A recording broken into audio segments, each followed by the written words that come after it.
Holy crap. People persist in doubting the evidence.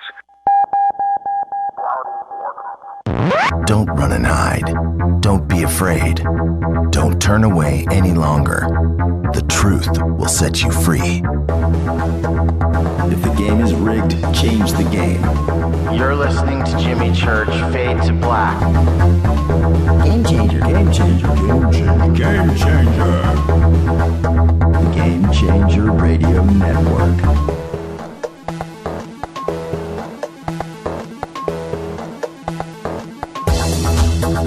Turning all of our antennas towards Jimmy Church. And now, your host, the captain of conspiracy, the prince of paranormal. This ain't your daddy's radio network show. This is Jimmy Church, Fade to Black.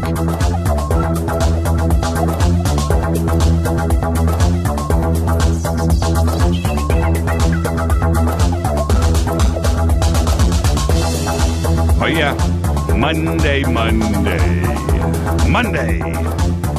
What's up, everybody? This is Fade to Black. Bespoke radio for the masses. Let's do this. Today's Monday, June 22nd. 174 days into the new year, 191 days left. We are live from the City of Angels Studios right here in downtown Burbank, California. City of Angels, COA Vapor, makers of the Fade to Black e-juice. It's called Fader Loops. Just go to the COA banner, jimmychurchradio.com right now. You can use the promo code Jimmy for the Fader Not special. What is cracking, everybody? Love Mondays.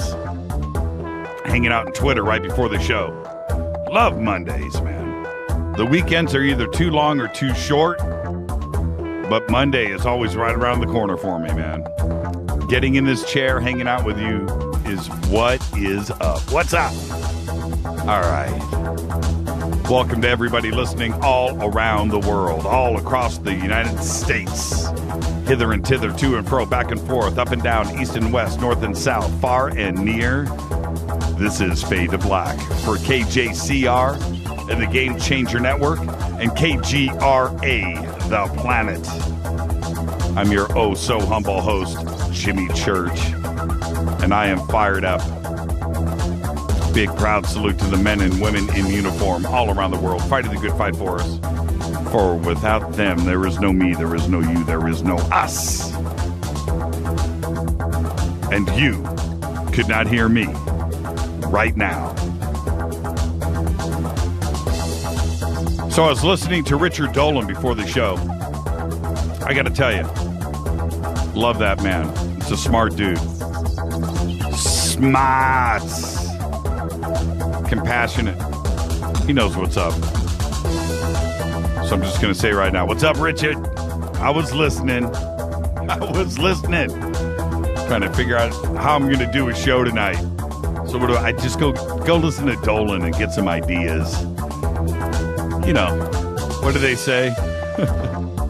Great artists steal, right? Richard, that was a really good show. KGRA's got the lineup. Oh, man. That's who I used to listen to before I started this show. KGRA was my world. Okay, tonight we have director, researcher, author, and show host Ron James with us from Ivolve TV. Tomorrow night, Daniel Sheehan will be right here, Fade to Black. And then on Wednesday, director Paul Davids will be here live in the studio here in Burbank. And that's what directors do. They hang out in Burbank. And that's what's going to happen on Wednesday night. Paul Davids will be with us live in the studio. It's going to be great. Tonight, the call-in number, as always, 323-825-5045. You can also Skype in Fade to Black and the number 14. Follow us on Twitter at JChurchRadio. And that's simple enough. Hashtag F2B. That is the sandbox. You know what to do. Go get it done. And, okay. All right, man, I walked in the studio literally. Well, I was here like 3 times in the last hour, but the last run, It was just like, man, we got the... So anyway, sat down, got the show. Let's do this. Fired up. All right. Where am I? Okay, I'm going to let everybody know that's listening that hasn't seen the post. And if you're over on the website, you can do this now. Yes, the Fade to Black official T-shirts are now shipping. Yes, they are. The black market's all set up, so just go click on the website. It's right there. You can see my mug. Click on it. We don't have smalls. We don't have smalls, and we don't have like triple XLs. We got everything in the middle. Medium, large. Okay. Extra large. 2XL. Anyway, they're there. They're cool. And, special thanks to everybody, Rita and Spaceboy and Serlana and everybody that helped design the shirts. Thank you. I think it's just tremendous. I think it's a great design. So they're there. They're up. And help support the show. Get yourself a shirt. And you know what's really cool? They're two-sided. They're not front-sided. They're two-sided. Two-color, two-sided. Yeah, they're really cool shirts. And it's unfortunate that I feel weird. I can't wear a shirt with my name on it. That's just not right. It's just not right. So I wish we had some without my name on it that I could wear it, and then I wouldn't feel so bad. I'd rather have somebody come up and go, "Hey, man, what's Fade to Black?" I don't want to have somebody come up to me and go, "What's Fade to Black? Who's Jimmy Church?" Yeah, I ain't going there, man. I just ain't gonna do it. Because then I got to look like a schmuck. That's me. No, I ain't going to do it. But they're really cool shirts. So, and we have a handful. I think we'll get these up there, too. I'm just going to let you guys know, all of you listeners out there. We have a handful, maybe 20 limited edition, the CITD, Contact in the Desert crew shirts. And I think I'm going to make those available to everybody. How cool. So I'm going to watch Twitter right now. Would you, if I put those babies up on the website, who would come and pick up a crew shirt? The limited edition Contact in the Desert crew shirts. And these things are cool. Now, see, those, I think I can wear those. I don't think they have my name on it. So, yeah. All right. So there you go. Just go and click. Today's the first day that we let everybody know. Put it up on Facebook and tweeted it out. And there they are. They're available. Just go to jimmychurchradio.com. Click. Pick yourself up a Fade to Black shirt. All right. Let's see. Let's get this show cracking. I'm ready. We got a lot to talk about tonight. Ron James is with us. So fired up about that. So let's get the show cracking. Let me get a bunch of stuff out of the way. Today, Todd Rundgren, one of the greats, one of my all-time favorites, period, hands down, done. Right there. Todd Rundgren, 67 years old. One of the greatest songs ever in the history of music. Hello, It's Me. Every time I listen to it, it moves me. The song is correct. Sal sent me an email right before the show. Let me go back and click on it. Sal sent me an email before the show, and let me open this up. And you know what? I can't. What the heck is going on with my email? Okay, let me try this one more time. There it is. He says in 1974, he went to go see Todd Rundgren play, and he thought that he was lip syncing. And he says, "Do you have any comments on this?" I got to tell you, he's a master musician. And the thought of him lip syncing kills me. I just don't think he would go there. Maybe it was a night that he lost his voice. I don't know. Would he lip? I just don't see it. He's got too much integrity. So, Sal, that's my answer. I'm sticking to my guns. There's no way he would ever do it. Today, actor Bruce Campbell, the man, is 57. You know, Bruce, Maniac Cop, Evil Dead. One of his best movies was a movie called Bubba Hotep, where he played Elvis. Remember The Mummy? Oof. Bubba Hotep. And also, of course, the classic Army of Darkness. Also today, Chris Christopherson is 79. Chris makes the cut. Oh, he's an okay singer, but he made one of the best time travel movies ever, Millennium. That's it. Chris will always make the cut. Millennium, one of the best time travel movies ever. And if you've never seen it, go and watch it. Done. Our dead guy's birthday today, Freddie Prinze. Moment of silence, 1954 to 1977. Died tragically at the age of 22. In December 1973, his biggest break came with an appearance on The Tonight Show with Johnny Carson.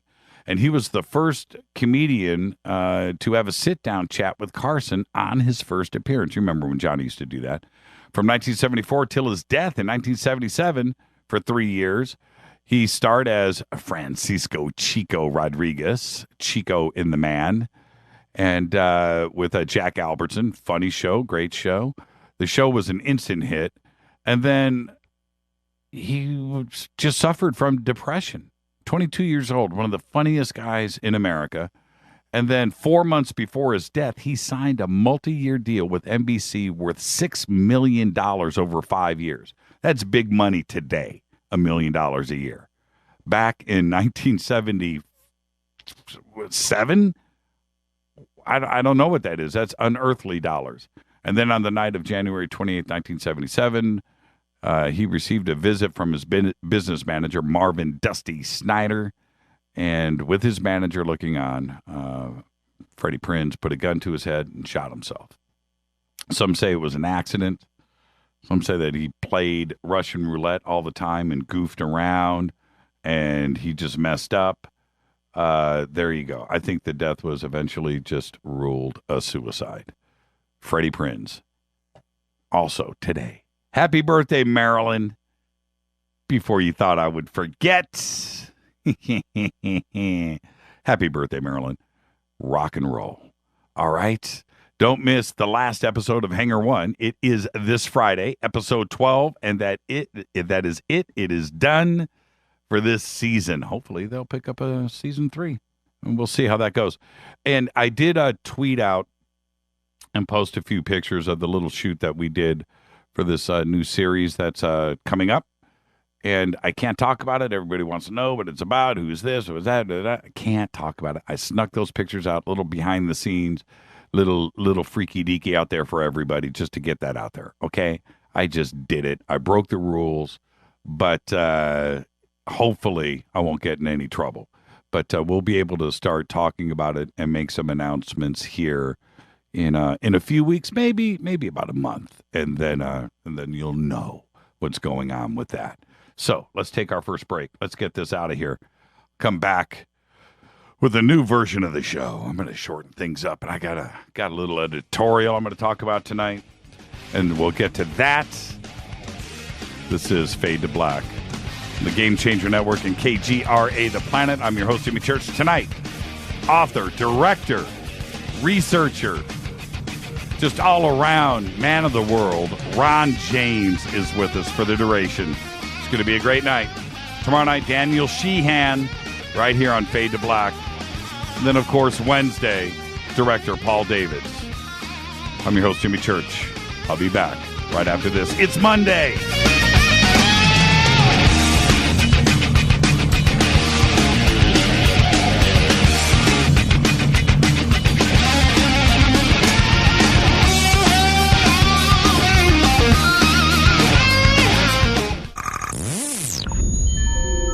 You're listening to Jimmy Church, Fade to Black. Fade to Black will now pause for alien identification. The station that talks the net. KGRA Radio. What's up, revolutionaries? It's me, Jimmy Church. Do you have an IRS or state tax issue? Well, I did, and I called national tax experts. My problems were fixed, done, fini, and man, I gotta tell you, it was a relief. National Tax Experts are a recognized tax office that services clients in all 50 states. It doesn't matter where you live. Give them a call. I'm telling you, they take the time to understand each and every client's individual financial status as well as their financial goals. And that's exactly what you need, my brother, when you're taking on the evil 3-letter. So, seriously, give them a call today at 1-877-909-5444. Again, 1-877-909-5444, or go check out their website, www.nattaxexperts.com. That's NATTAXEXPERTS.com. Tell them Jimmy sent you. 9 out of 10 geneticists agree. Fade to Black is not your father's radio show on the Game Changer Radio Network and KGRA, The Planet. Hi, this is Chase Kletzky with Fate Magazine Radio, and you're listening to Jimmy Church and Fade to Black on the Game Changer Network and the KGRA digital broadcast station, where the Fade or Nots rock.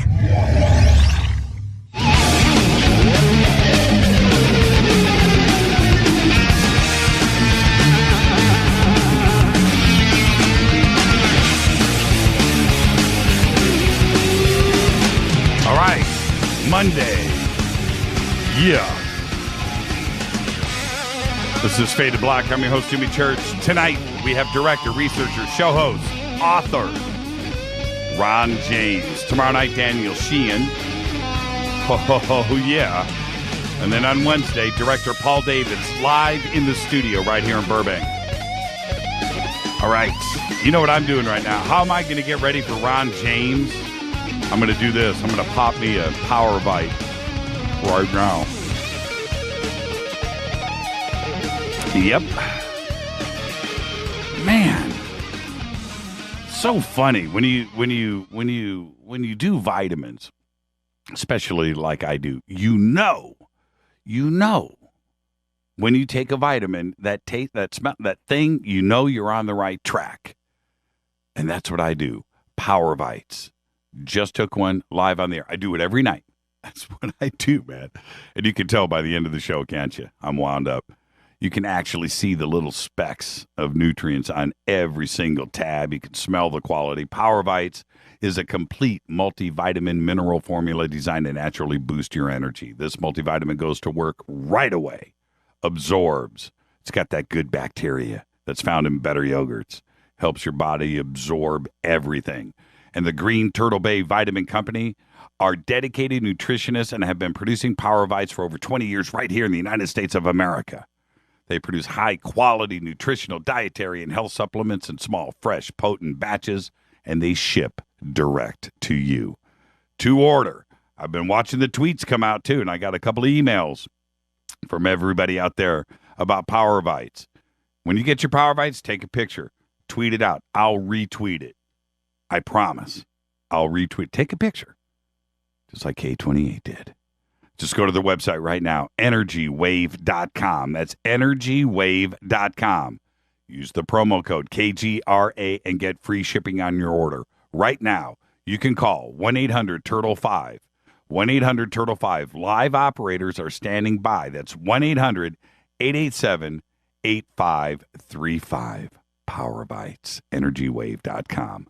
On this day in history, in 2008, the man, George Carlin, dies in 2008.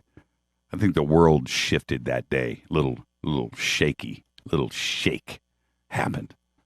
Man, have you ever seen Dogma? Does George Carlin rule in that? He should have played more of that role. That was awesome. Anyway, George Carlin, 2008. Fader facts. Got a couple.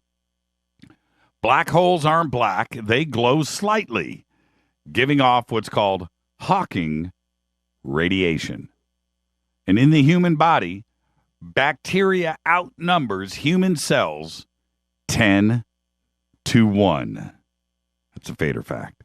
The human brain operates on 10 watts of power. That's a Fader fact. And at 100 miles per hour, it would take 98 days to drive to the moon. There you go. Here's all the news that you know nothing about. DNA from a man who lived 40,000 years ago in Romania reveals that up to 11% of his genome came from Neanderthal.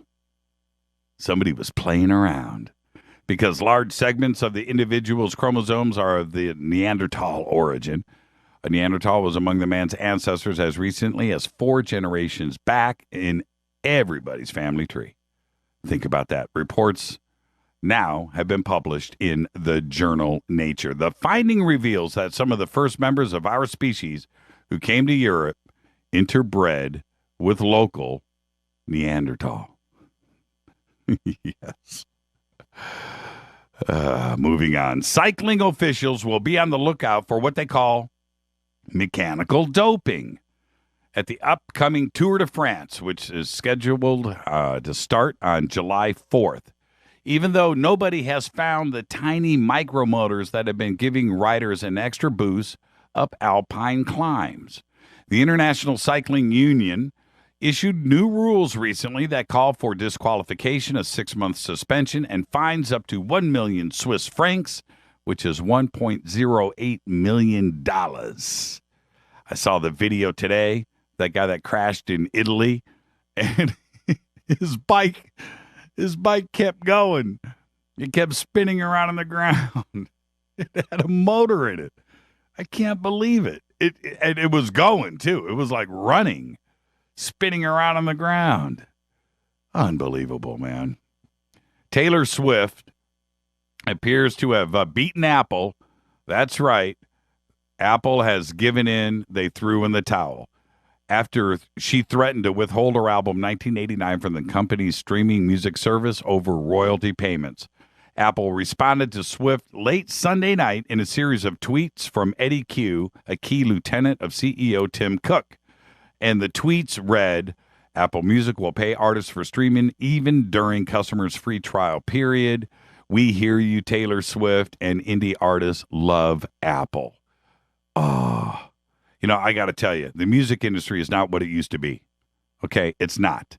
Here in Hollywood, there were A&R agents everywhere. There was a reason to keep your band together and to write songs and to sell CDs and what have you. It's not that kind of party anymore. There's no money left. You got to go play live if you're going to make money. And Apple they were supposed to be, the artist. Well, they turned it around. And you know what? Good for you, Taylor Swift. Took somebody, with some power to pull that off. But, yeah, if you're an artist and you're writing music, you need to get paid for it. So there you go. U.S. weapons researchers are looking to develop missiles moving more than 5 times the speed of sound, with the arms giant Raytheon getting the initial $20 million development contract. The first flight tests are expected within 2 to 4 years. Existing ballistic missiles reach hypersonic speeds during the final stages of their flight, but are unable to change their trajectory, making them vulnerable to missile defense systems. An operational hypersonic missile could maneuver to evade counterfire and strike distance targets with great precision.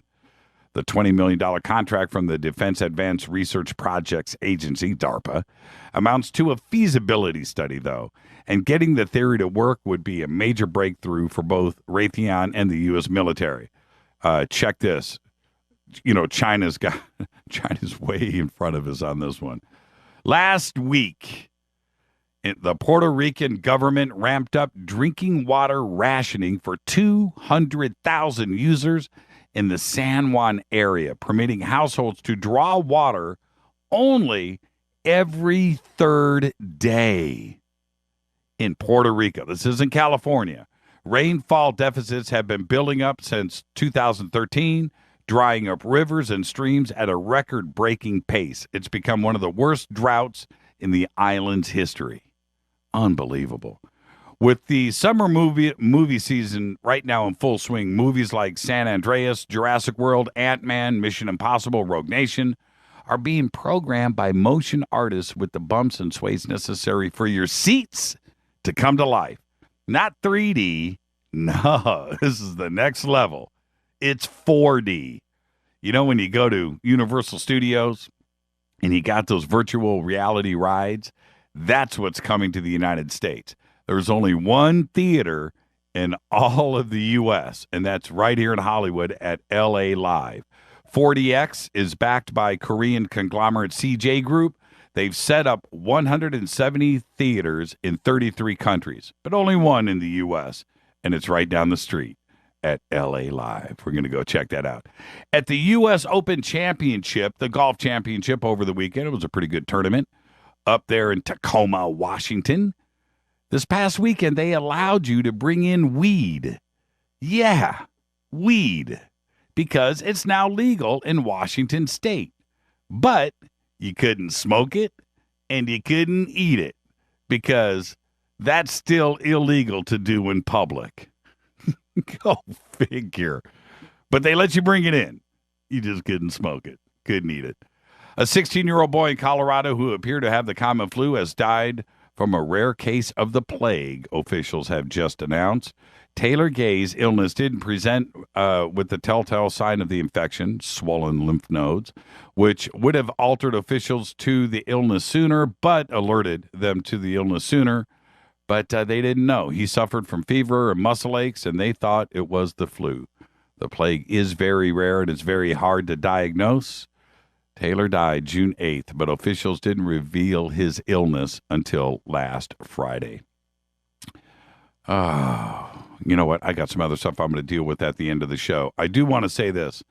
I'm going to talk a little bit tonight at the end of the show about the dark net.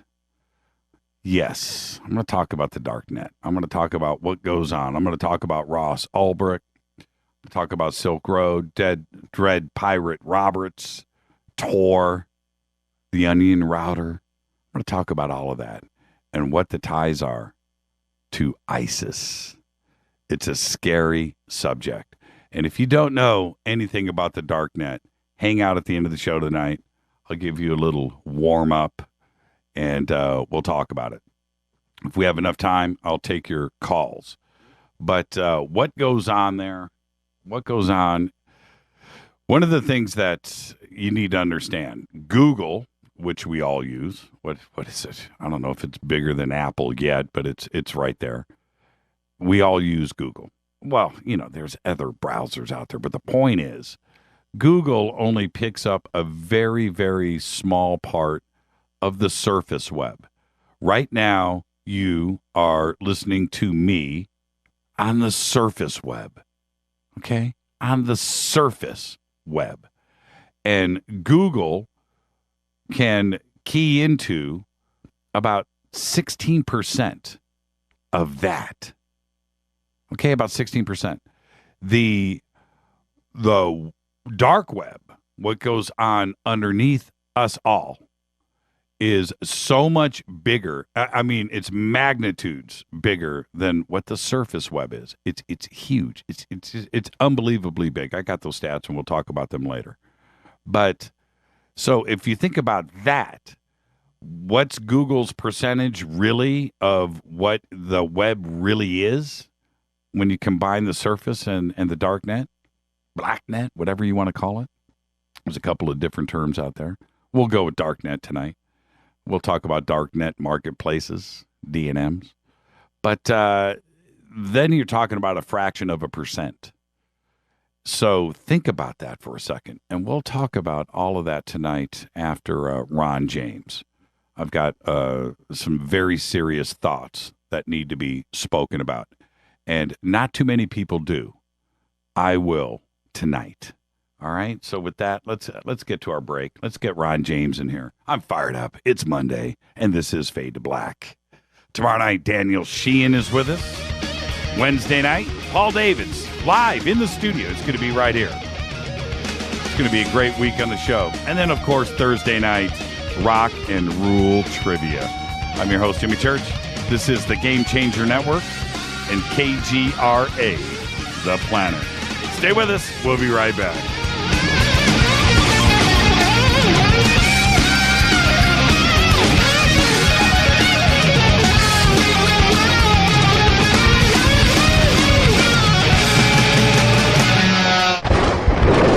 This is Fade to Black with Jimmy Church on the Game Changer Radio Network and KGRA, the Global Radio Alliance.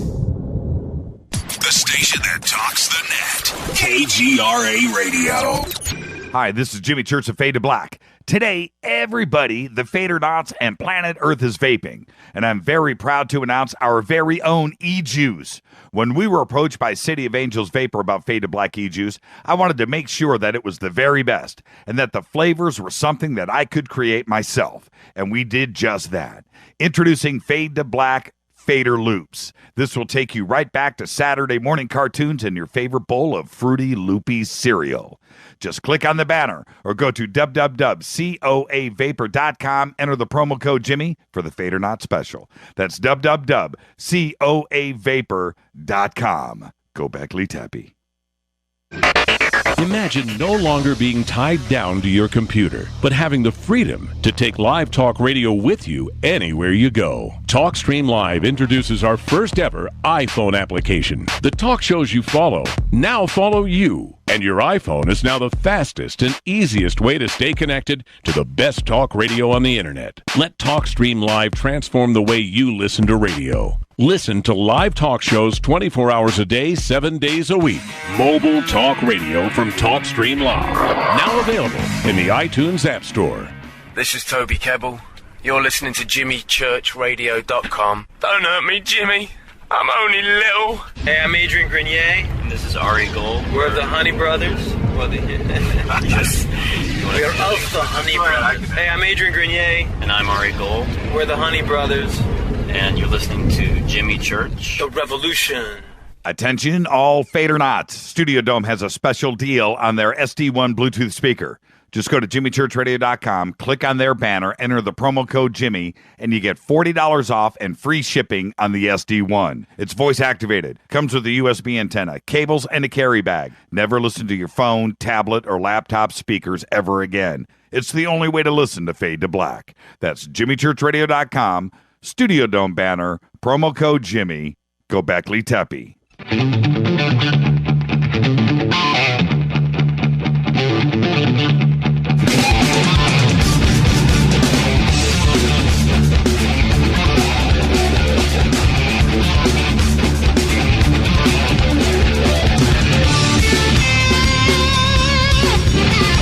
All right, welcome back. This is Fade to Black, bespoke radio for the masses. I am your oh-so-humble host, Jimmy Church. What is cracking, everybody? The Game Changer Network and KGRA The Planet. Tonight, Ron James is with us. Tomorrow night, Daniel Sheehan will be here. And then, of course, Wednesday, live in the studio, Paul Davids. Ron James is a prolific, award-winning filmmaker and writer. He has covered subjects like new science, the paranormal, the ET issue, metaphysics, and contemporary spirituality. He has produced over 250 DVDs on these subjects and has won a combined total of 20 national awards for media arts.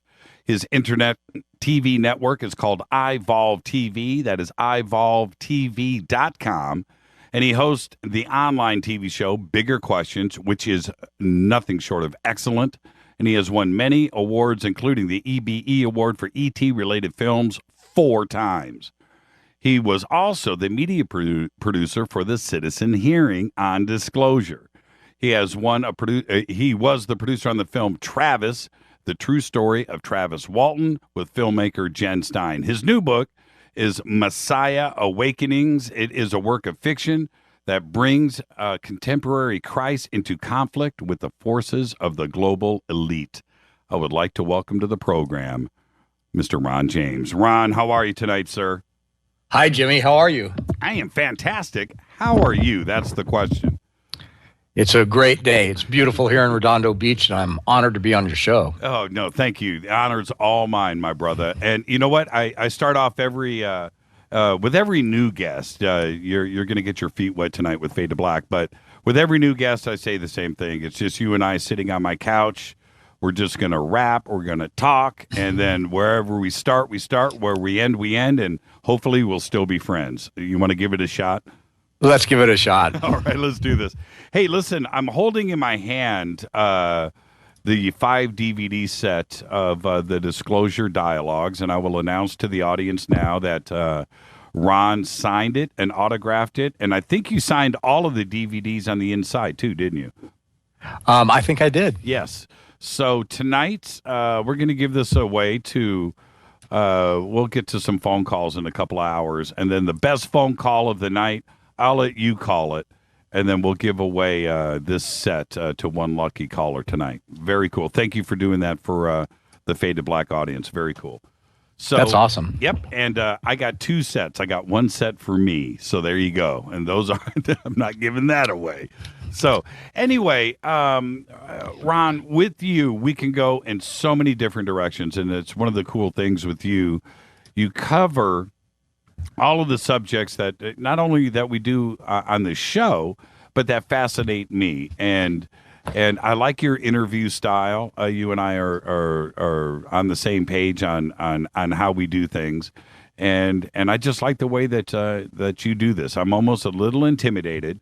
You're really good at what you do, but it is just great that we can run in any direction tonight. And I have no idea where we're going to start. I have no idea how this is going to wrap up in the end and where we're going to be, but it's going to be fun. So let's do this.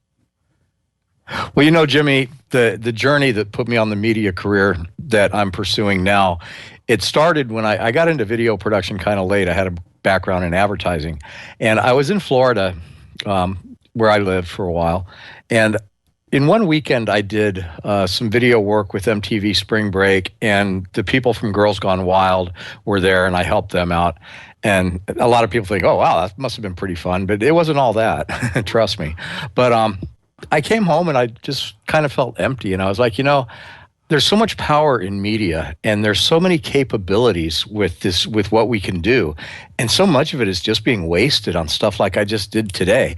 And I just don't want to be a part of that. I want to do something that means more than just mindless entertainment. And oddly enough, that very weekend, I stumbled across an article in a magazine by a guy named Peter Gersten. And it was called The Reality of Our Reality. And it was all about exploring the idea that we're living in some kind of illusion, some kind of a matrix. And this was before the big movies and before it was something that was popular to talk about. Right. And that just fascinated me. And I was like, this is the stuff I want to do. And so, that led me on an odyssey that took me to the International Conference on Science and Consciousness, where I met and interviewed guys like Bill Tiller and Dean Radin and Amit Goswami and folks like that before they were famous. Right. And so I ended up just on this journey of doing this kind of stuff. 7 years in Sedona, and now I'm in LA, doing what I can to integrate conscious media into the mainstream mindset. Peter Gersten scared the crap out of me more than once. Okay, let's be for real here, because and especially back then when I started reading some of his stuff, everything is still in its infancy. The internet, DVDs were just coming out, and digital television was still a little bit far off, but the technology itself was starting to connect. Audio, video, the internet, again, digital recording, getting out of analog recording, and the way that and video games, that was the other thing. And so reading Gersten and then watching my TV at the same time, or getting on the net, started to scare me. It was, I'm serious about this too. It was like, wow, this is uncharted territory for all of us. And this artificial intelligence and artificial realities, are they real? Is it real? The internet was so young at that time, Ron. Peter, who was he is a true visionary. How do I want to say this? I want to say this in the right way. I thought that we were going down the wrong roads, and I thought that maybe I was even susceptible to some of these things, and I didn't know what was real and what wasn't.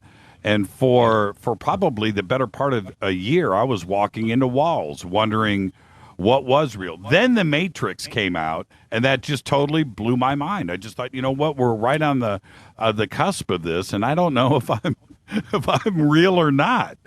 And where we are today with technology, all of that is possible. And he wrote about it 20 years ago. Yes, it was fascinating stuff. And, oddly enough, my journey led me to Sedona, Arizona, where I started working with Chris O'Brien. He came to work for my studio there. And I was talking to him one day about what really changed my path in media production. And I said, yeah, man, it was this article by this guy, Peter Gersten. And he goes, oh, Peter, yeah, he's a friend of mine. He lives less than a mile from you. Oh, shut up. I was like, no way. So I threw a big barbecue, and I told Peter about this profound impact he had on my life and on my journey, and he was just like, yeah, cool, so what? It's a little anticlimactic, but yeah, I love Peter, but he has no idea, even to this day, that if it hadn't been for that article he read, I would probably, I'd probably be working for Discovery Channel or something. I wouldn't be doing what I'm doing now. What do you let's talk about Ivolve but you know what? No, I want to back up for a second. You were in Sedona, but how about your childhood? Did you have any paranormal experiences in your family? Did you have any sightings in the sky? Was there anything like that? What was your family like growing up? I had kind of a rough childhood, and oddly enough, I didn't have those kind of experiences. In fact, even to this day, I have, except for a few odd things that are pretty hard to explain in ghostly phenomenon, making some of my ghost films.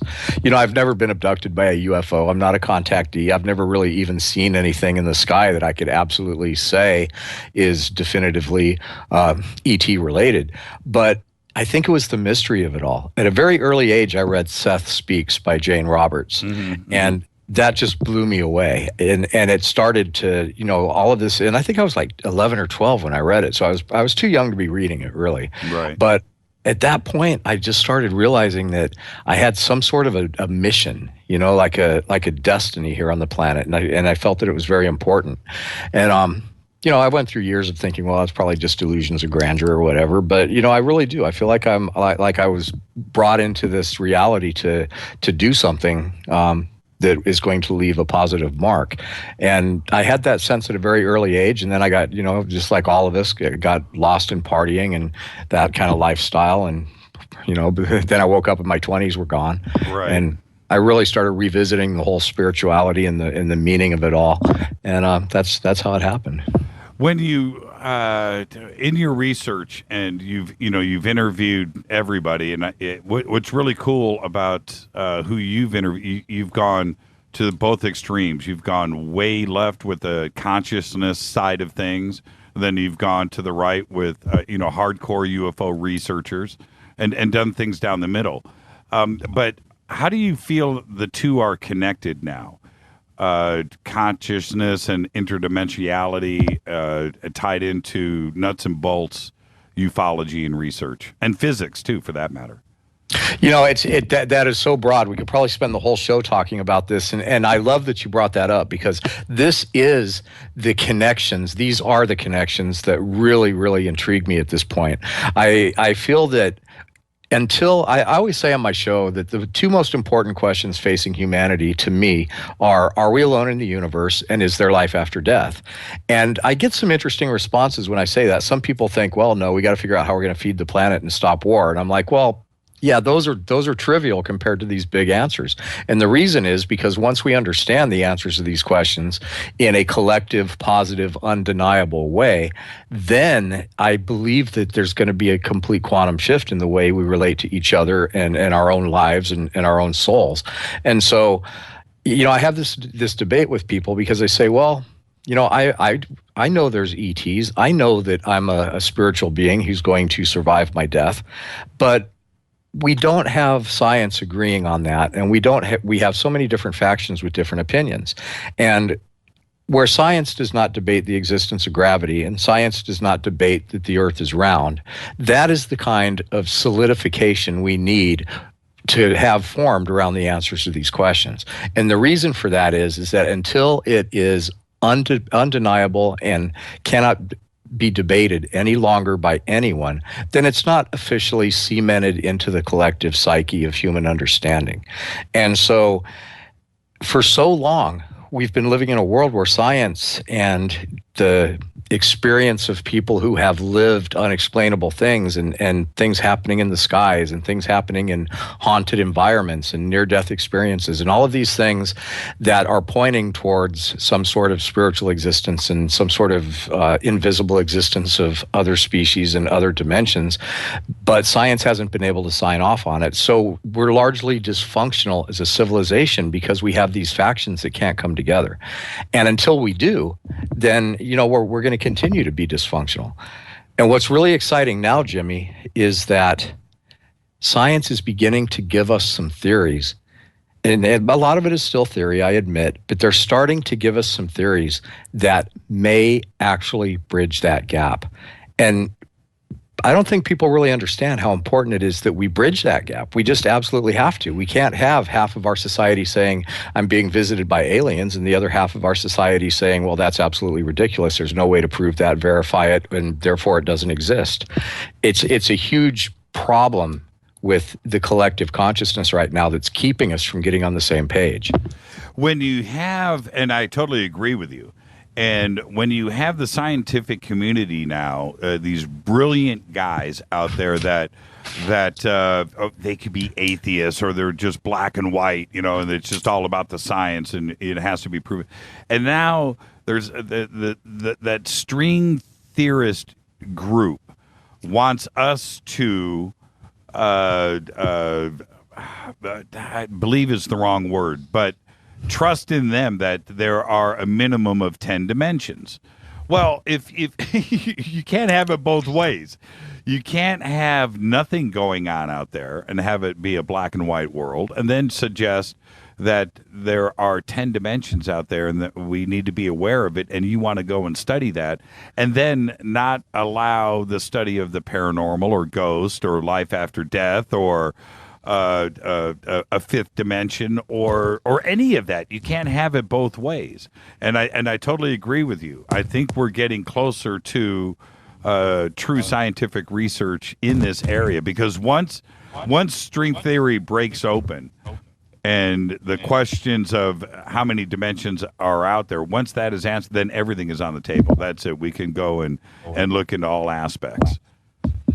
Yeah, so that's what I'm doing with the Bigger Questions show, and that's why I will talk to people that are all over the spectrum, because I'm looking for those commonalities. And some of the things that are really exciting me now, I was recently speaking to a neuroscience student at one of the big California universities, and he told me that in neuroscience class, they are actually telling these students, don't be surprised if there is a mechanism for consciousness to survive the death of the brain. And for anybody who follows, the scientific viewpoint on that, it's groundbreaking. I mean, literally, because science has long said that when the brain dies, so does consciousness, and that there's no evidence to suggest that anything can go on. But now quantum physics is telling us that information can exist in a non-local manner, and that if the universe really has holographic properties, then the information that is you, that is your consciousness, that is your psyche, that is your experiences, could possibly be stored and able to survive outside of your physical brain. So now we actually have scientific theories that suggest that it's possible that we survive death. And even though it's phrased in different terms, it really says the same thing, that consciousness, maybe it can survive death. And so, it's just an exciting time to be involved in this work, because we're getting closer. And even though this stuff is theories and it hasn't been proven, we do have finally a platform that says, well, maybe. And it's the same thing with the UFOs. When Star Trek first came out and they were talking about warp drive, it's like, oh yeah, that's fantasy. But now NASA's already figured out how to build one. They've built a prototype ship. I mean, it doesn't work. It's just a 3D animation. But they have an idea of the mechanics of bending space and time. And so, once again, here we are, science and the unexplainable coming together. We're a long way off, obviously, from this stuff really cementing itself, but it's huge. And I could cite example after example of what's going on. Scientists now, you're hard-pressed to find a scientist that will say there's no way there's life in outer space. That most of them pretty much agree that there has to be. that's huge, because even though we haven't been able to prove it, we now have a scientific community that pretty much is on the same page with saying, yes, absolutely. Well, it's much harder to prove that we're alone. You know, any skeptic or any debunker, you know, if he comes to me and says, where's your proof? Well, we have millions of witnesses. We have video, we have photo, we have government documents. We have all of that. You know, why don't you prove to me that they haven't been here? Because the onus is on you at that point. You cannot not do that. Well, it's what I'm looking forward to, and what I'm trying to help bridge the gap is the day that it's not a question anymore. When you know, like I said, nobody debates gravity or blue sky or around Earth, and when we have our life on other planets, our connection to this life on other planets, and life after death as something that everybody just accepts from the time they're raised, they're taught it in school. You know, this is real. That's a different civilization. We're a different species at that point. I had Michio Kaku on the show last year on Einstein's birthday, and one of the things that he said to me that was a real eye-opener, and he's sort of said this before, but he definitely drove this home, which is that right now, the technology to record consciousness and record your dreams and record your personality onto a hard drive exists. We're doing it. And it was something that kind of stopped me in my tracks. And then you have to realize, you know, with Sandia National Labs and DARPA and all the cognitive research that they're doing in artificial realities, what they're working on now, we have no clue. No. I firmly believe everything that Michio said and what's going on in research labs right now, recording consciousness and artificial reality is something that is happening right now. Absolutely. Yeah, I mean, the Turing principle of computing basically says that if something can be done, chances are that it's being done somewhere, somehow. And so it's very interesting to note that stuff that they were able to envision then, we're always 50 years behind what we know about and what exists. And what's really interesting is that, you know, we get back into the nature of reality. If we're really living in a hologram and it's really some sort of simulation, then all of this stuff is possible. And it's possible that multiple circumstances and multiple situations are all just as real, even though they may collide and not work together when you think about it. Like, in other words, somebody could say, well, that was a flying saucer full of aliens that just flew by, and somebody could say, no, that was a anomaly. It was a bird. It was a camera flaw. And the truth is why couldn't it be all of those things? Because that's what I call the fluid nature of reality. It's really not that rigid. We create our own reality to a certain point, and then who's to say that a single reality is all we're experiencing here? Well, I bring it up all the time, and I want your take on this, and let me know when you're done moving your microphone around. Sorry. Oh, man, it's loud. So, is deja vu?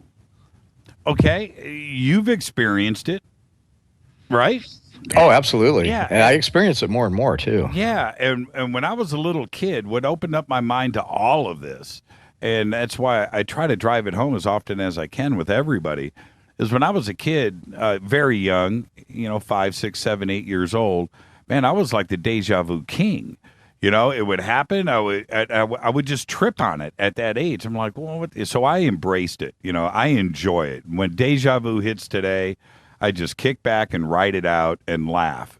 But what that is an indication of is either some sort of time travel, I guess, but it's certainly a vision of the future. And your book has been opened up and read either by yourself, your future, you've experienced it, or somebody else has. But if that door to the paranormal is cracked open, that little deja vu door is cracked open, and we accept it, and scientists accept it, and everybody does. The Pope experiences deja vu. So if it's there and that's real, then the paranormal and interdimensionality is real. And I think that we need to accept that. And I wish science would do some hardcore research into deja vu, what causes it, and what it really is, instead of opinion, you know? Sure. And, you know, looking to science to actually officially launch into that is, you know, it's going to happen sooner or later. But what we do have that's positive is that we have theories that may help to explain it. We have new theories about the simultaneous existence of time. So if time is only an illusion being experienced by us, then it stands to reason that occasionally we can glimpse pieces of the past and pieces of the future. So although there's not a huge scientific effort to study deja vu per se, there are new theories now that give us a glimpse into the potential solutions and the potential answers. And so, you know, again, it's a big shift. It's going to take a long time to turn it, but we have light at the end of the tunnel that we didn't have 10 years ago. We didn't have these theories that are starting to say every scientific advancement in understanding physics and the way the universe works opens another door to explaining the phenomenon that we can't explain now. And so it's amazing that even something like that, the deja vu experience, we have something scientific that, although it's not proven, at least it's out there and it's on the table now. Do you meditate? Yeah, I don't meditate as much as I should, but I definitely meditate. And I found that, you know, you have these profound experiences when you look inward. And again, it's the same thing. There's a lot of us out there that do these things. We experience our own spirituality. We experience our own understanding of, you know, maybe there's different facets of alien civilizations that are interacting with us. We all have our little things that we experience individually, but we don't have anything that ties it together universally yet. Have you been able to do any out-of-body stuff? That I have not gotten to the point where I try to do that. You're talking about like astral projection and things like that. Yeah. You know, it's interesting because Jimmy, I have this conversation with a lot of people, and I consider myself a very spiritual person, but I also consider myself in a situation where I have to function in this world, and I have to function well, and I have to be able to interact with this human three-dimensional system, and that's my mission here. And so it's like, you can spend a lot of time evolving your own personal spirituality through meditation and all of these other things. And you know, the guys will hide out in caves in Tibet for their entire lives with their eyes closed.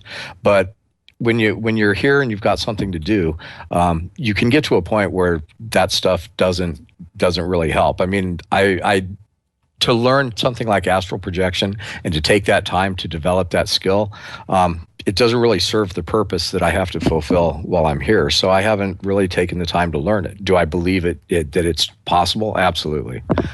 What about, and I want to, we're going to change, we're up against a break, but what about dreams? When you dream, do you enjoy dreaming? And can you remember your dreams? Yeah, you know, I think dreaming is the most fascinating window we have into how things work. And a lot of times I'm in a dream, I know I'm dreaming. I don't remember every dream, but I remember ones that are significant. And sometimes dreams will affect decisions I make and things that I do. And a lot of times, especially more and more, I have dreams that really pertain to my life. And then I'm also able to, I really get the dream symbolism. And it's almost on an instinctive level. I popped open a book about dream symbols one time, and I knew most of the stuff that I was reading. I just knew it instinctively that, you know, some of these things can have these meanings. And so, you know, interpreting my own dreams and interpreting when people tell me about their dreams, it almost just comes naturally to me. I've never had any formal training in it, but I can do it. Do you ever stop and start a dream? You know what I mean? Can you just consciously, as you're starting to fall asleep, just go, okay, I want to pick up where I left off here. Can you do that? You know, it's very interesting. I have tried to do that, but I have not succeeded. I do it all the time. I believe it. Yeah, you're a really in tune guy. Well, you know what? It's just something that nobody ever told me about. I was just always had that ability. I have friends, close friends, close people around me that don't remember dreams. And I don't understand that. And I've had many people that, I talk to about this. They go, well, you know what? No, I don't really remember. I don't get that because it's easy and fun. I'm able to go and just, and even the darker, scarier subjects, I enjoy going there too as well. So, and also listening to certain things or going to sleep to certain movies will trigger certain things, and I enjoy that too. And I don't think it's weird. I just think it's something fun. And that touches on it. You were asking me earlier about if I'd had any kind of experiences that led me here. And the truth of the matter is that the mystery of it all is what enticed me at a very early age.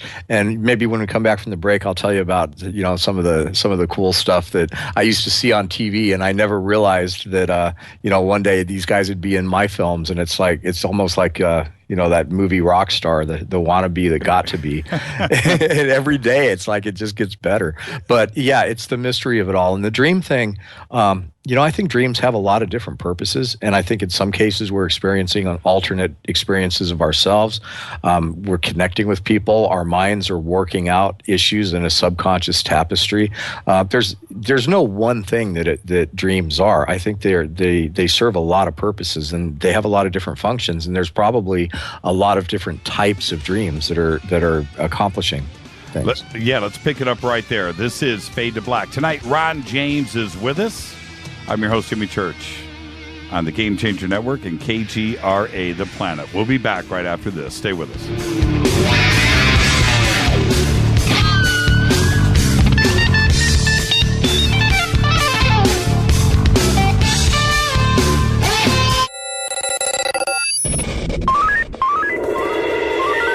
Way out here, we listen to Jimmy Church. You're listening to Fade to Black. Always on the edge of the hottest alternative talk. Jimmy Church with Fade to Black. KGRAradio.com. Hey everybody, what's up? Jimmy Church of Fade to Black, and check this out. The 2015 MUFON Symposium will be held this September 24th through the 27th in beautiful downtown Irvine, California.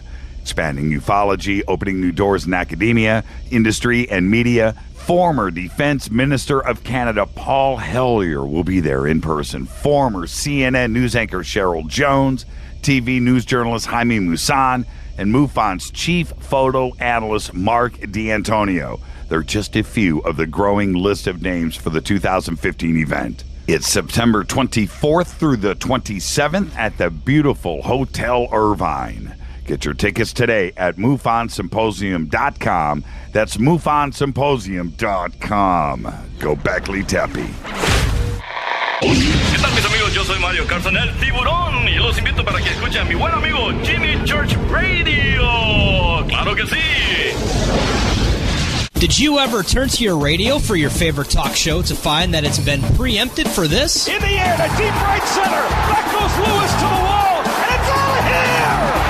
Or this? And I'm ashamed of you and Hillary for voting for it. Do you have a favorite talk radio program that's not available in your city? Just go to TalkStreamLive.com for links to the best streaming talk radio shows. At TalkStream Live, you will find live talk shows 24 hours a day, 7 days a week. All your favorites are here. With such a large selection, you will also discover some new favorites. On the go and still want to listen? With a mobile smartphone, simply type TalkStream Live on your internet browser. Now you can take internet radio with you. You will also find hundreds of music, news, and sports streams. Best of all, the TalkStream Live directory is free and there's never a login required. Remember TalkStreamLive.com, the fastest route between you and your favorite talk radio show.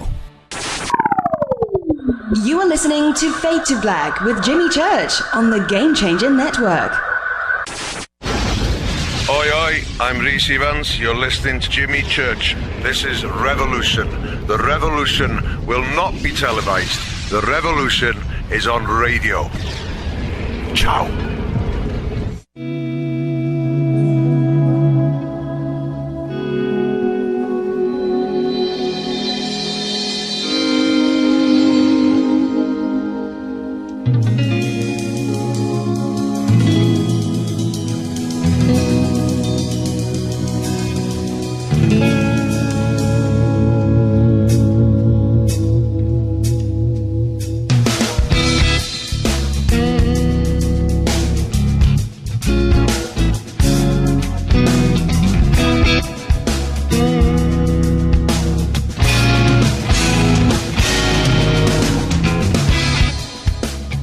Welcome back. This is Fade to Black, bespoke radio for the masses. I'm your host, Jimmy Church. Tonight, director, author, researcher Ron James is with us. Tomorrow night, Daniel Sheehan. Wednesday nights, Paul Davids, director, will be here live in the studio. Hey, Ron, before the break, I wanted to ask you, with what you're doing now with Ivolve and your production and so forth, have you thought about getting into artificial reality? Is that something that you may start to explore? Because your graphics and the things that you do with your DVDs, and I've checked out as much of it as I can, is really, really good. Have you thought about going into that AR world? Oh, yeah. Actually, I've started a virtual reality company with a couple of friends, and we bought one of the GoPro 360 VR things. And I don't, as I build things like Ivolve TV, obviously, that's a labor of love and investment of my time and energy and all of my money most of the time. So, I have to do things to make a living. So one of the things that I do is I produce dome shows.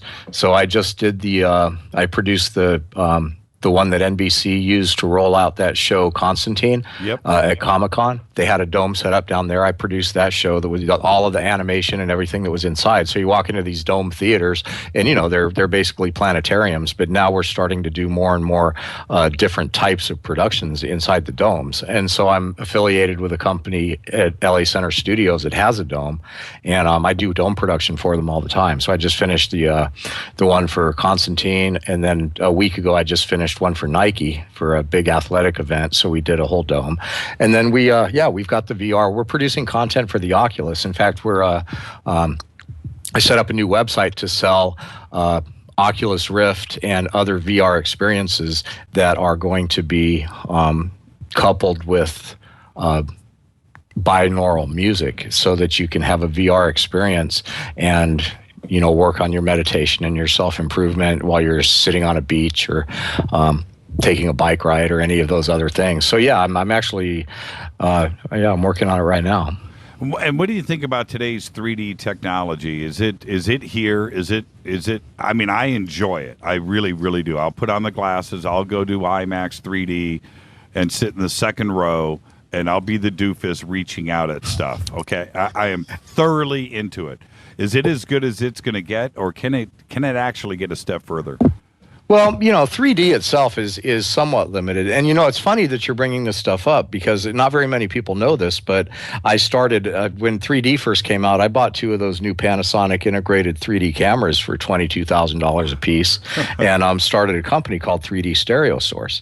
And so we started shooting 3D, and I wrote, directed, and produced a piece for Nintendo for the 3DS for their Halloween special called The Ghost Town. We went and shot it in Jerome, Arizona, and the whole thing was 3D. And then I've done a lot of 3D production, and I still get calls, to work on that stuff from time to time. 3D itself, the only place it's really got to go from here is, better perfection of the glassless technology. But that's where they kind of lost the mainstream audiences. People didn't want to wear glasses in their homes.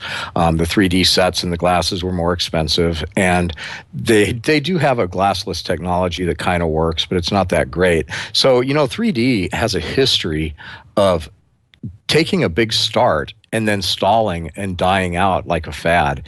And everybody thought 3D was here to stay. Panasonic and DirecTV partnered up to have a 3D TV channel.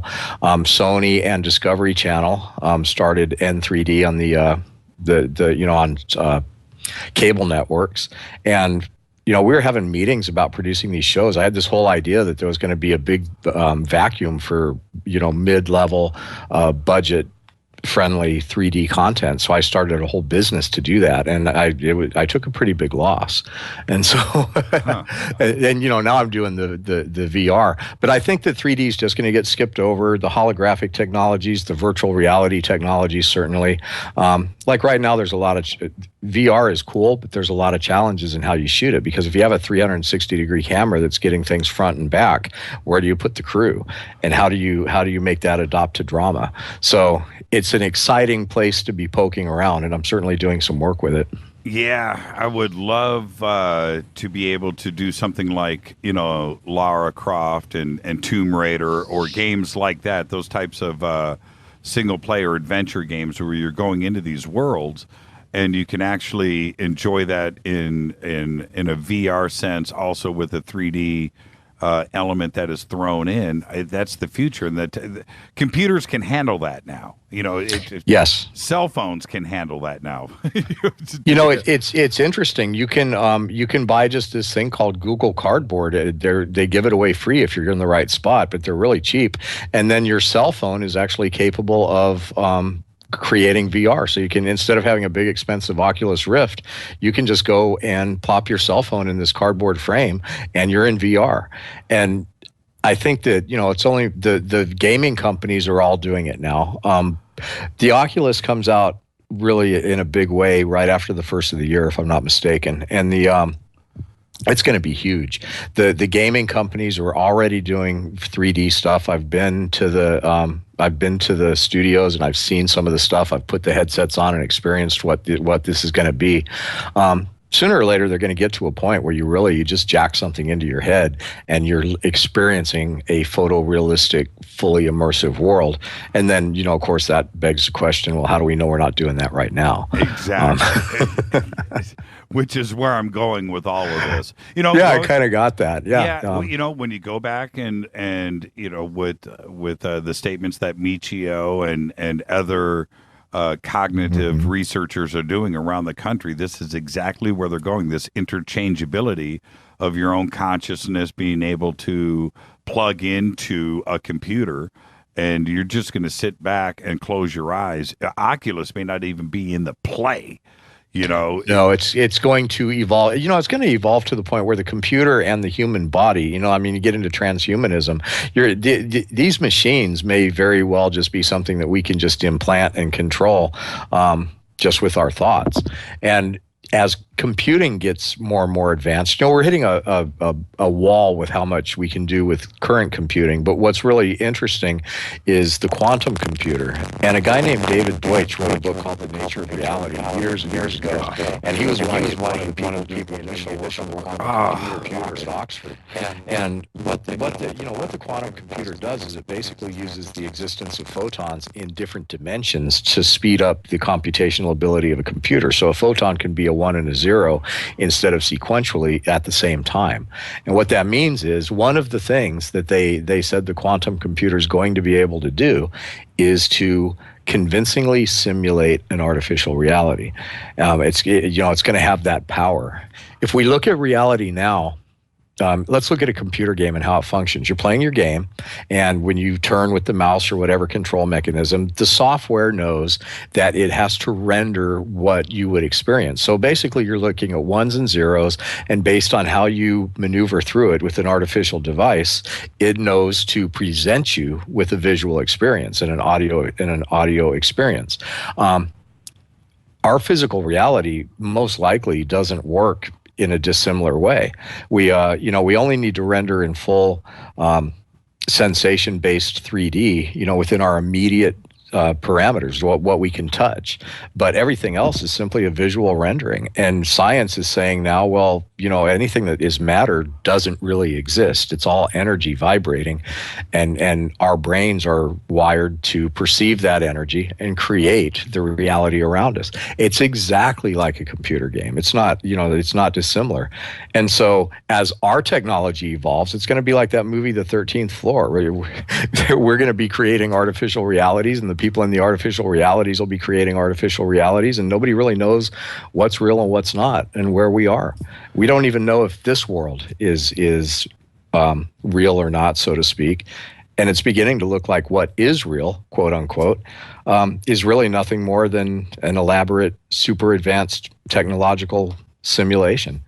Yeah, and when you're shooting with a camera like the GoPro, and where you're shooting everything around you at that time, that's all 1s and 0s anyway. So that's it, and you're just combining the two together, the element of the user and then what you've shot, right? Is it really that simple now with the way the speeds of computers?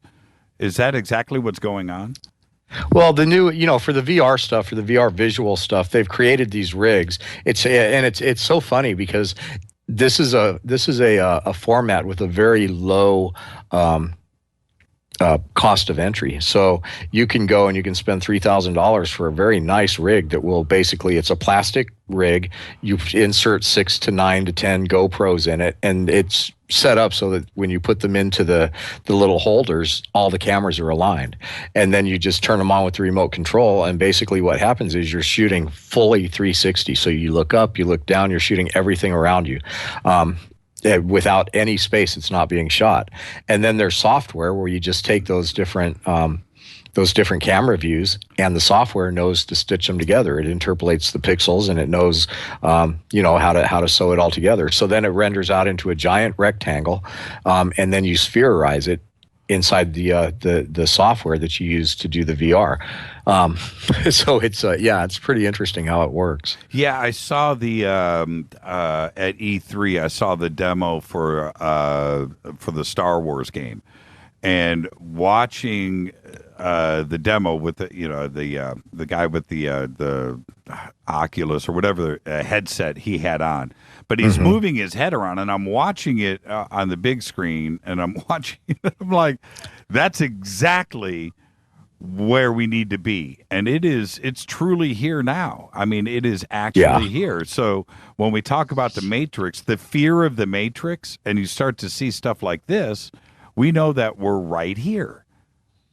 We are so close. I think that within our lifetime, we are going to see the gaming industry create simulations that are so real that they actually interface directly with our brains and stimulate every aspect of our senses. They have these now in rudimentary form, but it's, the technology is going to arrive to the point where an artificial reality can interact. Because right now we have visual and audio stimulation. That's it, right? We don't have the full sensory 3D thing. You can't reach out and grab something in an artificial reality. And, so you don't have the true Star Trek holodeck experience. Right. But we're going to get there. With the ability now to download consciousness, would you do a Ron James USB backup of you for a later date, immortality? And we're right there. You remember how you could freeze dry your head, right? Yeah. With nitrogen and just in case, they figure something out in the future. Would you download yourself and to save for a later date? It would really depend on the nature of that, because, let's think about that for a minute. If you were able to take and catalog your consciousness in digital form, but is it still really you, or is it a copy of you? And even though this consciousness in digital form, it still needs processing power to fully realize. So then maybe we're able to upload our consciousness into a robotic brain or a computer that's strong enough to emulate the human brain. So then, but is it really you? The you that you copied and re-uploaded someplace might think that it's you, but is it really you, or is it just a copy of you that thinks it's you?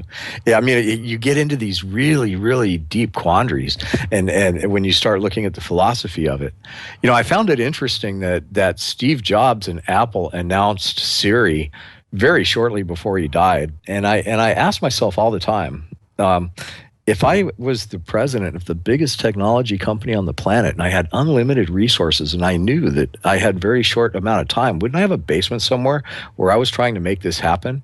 And wouldn't it be totally weird to find out down the road someday that something like that did happen? That Steve Jobs was able to upload himself into the Apple mainframe? I don't think it's weird, and I think it's going down right now. I would do it. I would do it. If what have you got to lose? First off, what have you got to lose? If somebody said that it was possible, then certainly, yeah, absolutely, I would. What have I got to lose? There are some futurists who have said, and not really like the futurists like Michio and these guys that are really all science-based people, but I have read some stuff from like David Wilcock types, people that are looking into the future from a psychic standpoint, where these uploaded consciousness they find themselves trapped inside like a digital hell. And so, it's like you don't know where you're going to be once your host of your consciousness is a machine. It could be a pretty scary place. I mean, it would just really depend, Jimmy, on what you knew about where it went after it was done. Yeah, that's pretty crazy. Yeah, like because really, if we're spiritual creatures, we're all of that consciousness just goes on anyway. So we don't have to do that. We'll do it anyway, just as a part of our evolution as spiritual beings. And maybe I wouldn't want to take the risk that I was downloading myself and stagnating my evolution as a conscious being forever, because I wasn't going to be able to, within the nature of this framework of this reality that we have, right? We're on a certain evolutionary path if you believe in spirituality and reincarnation and all of these things. If you just freeze yourself and download it into another host where you're no longer functioning within the framework of this reality, you're functioning within the framework of an artificial one that you created, it could be quite possible that you're just stagnating yourself into an endless repetitive loop. We've got to, are you there? Yes. Okay, I lost your connection there for a second. Okay, well, look, it would answer interstellar travel, in its very primitive form if, your crew of 10 or 20 was just literally USB drives that are plugged in on the ship, and that's all you needed to control things. When you get to the other end, you could have your drones running around doing your thing. And you don't have to worry about food, oxygen, or anything else, and you could just go. Well, yeah, but I mean, think about it. When we actually get to the point where we understand how to traverse the universe, you can just email yourself to Mars. Touche. Well, a few people have already done that, so that's a whole nother show. But if you think about it, if you're going to do a nuts and bolts type of, analog interstellar travel, in other words, a ship that is just going to go at the speed of light and get to where it's going whenever it arrives, well, you could certainly get rid of all of the logistics of oxygen and food and everything else that would come into play, dirty clothes, water, all of that stuff. You don't have to have a 100-year supply of coffee on board. It would just be consciousness on USB drives residing on a computer. And well, we get to transhumanism. I mean, I talked to Colin Angle, the president of iRobot, and there's a little thing on my YouTube channel because I asked him. It was so funny because I couldn't resist. I mean, this is the president of the biggest robotics company on the planet. Right. I've got to ask him about the Terminator, and he just laughed, and he actually took the time to really answer the question. And his take on it is we're a long way away from artificial intelligence that's going to be able to operate at that level. So he says it's the wrong problem. However, what he does say is that we are going to integrate with our technology to the point where biology and technology are the same, and that we're going to create an entirely new species. Homo cyberneticus, he calls it.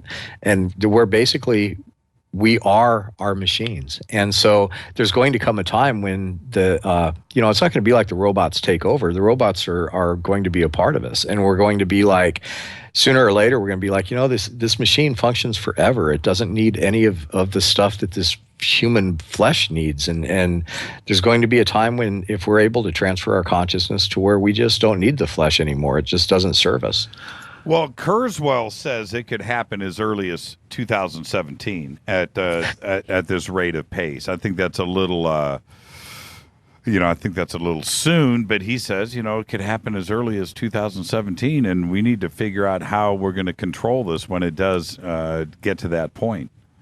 Maybe self-aware consciousness, yes, and I did do a whole piece about this, and I find it fascinating that the people in the know have such different opinions because, obviously Colin Angle is working on artificial intelligence to a greater degree or as great of a degree as anybody else in the world.